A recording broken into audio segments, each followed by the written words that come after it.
Прикарайте с нас един семейен уикенд в Троянския Балкан. Пътят и от Пловдив и от София беше изчистен и проходим, а ние попаднахме на най-уникалното място в Троянския Балкан. Хотел Каза Арт. Хотелът се намира в село Орешак, разполага със собствен паркинг, спа зона, ресторант, галерия, йога зали и много уют и спокойствие. Още с влизането си харесахме арт-работилничка по керамика. Нека преди това да ви разведа в интериора. Почти всичко в хотела е дело на интериорната дизайнерка Биляна Милушева. Художникът и мебелен производител Пламен Петров. Да, всички картини, които виждате, са негови. Също така има ресторант-галерия, която е най-уникалното място, в което съм яла. Мъжете седнаха да играят на настолна игра, аз продължих да разглеждам, с което отидахме да се настаним. Едно от нещата, които най-много ме впечатлиха, беше това, че всяка стая е различна, с различна тематика, с различно име и с абсолютно различен интериор, вайб, настроение, а ние бяхме попаднали в точната за нас.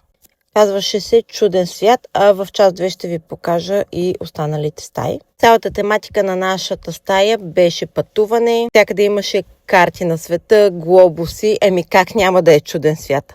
Гледката към Балкана беше много успокояваща и рестартираща и със сигурност имахме нужда от този семейен уикенд. Понякога толкова забиваме в ежедневието, че забравяме да се наслаждаваме на качествените моменти заедно. На цветността на живота, а тук можете нагледно да видите как се избираме в обща линия всяка дестинация, на която пътуваме. Шегувам се, разбира се, или не съвсем. Мебелите, картините, интериорът е толкова добре съчетан, че чувстваш една магия, спокойствие, комфорт и сякаш създателите са до тебе, на където и да се обърнеш в хотела. Този уикенд си напомних, че автентичността е нещо толкова важно, което си струва да проявяваме като част от нас. Изкуството е нещо толкова абстрактно, е ценно да го търсим вътре в нас.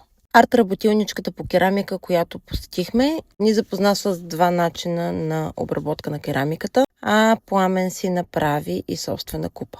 След като изсъхне, може да бъде и оцветена. Изглеждат стаи щастие, ботаника, целувка, соцносталгия, какво е да се храниш по-балкански на джаз музика, обиколен от изкуство. Можете да видите в част 2. Аз съм Нати от Nati Around the World и ви запознавам с интересни места в България и в чужбина. Чао!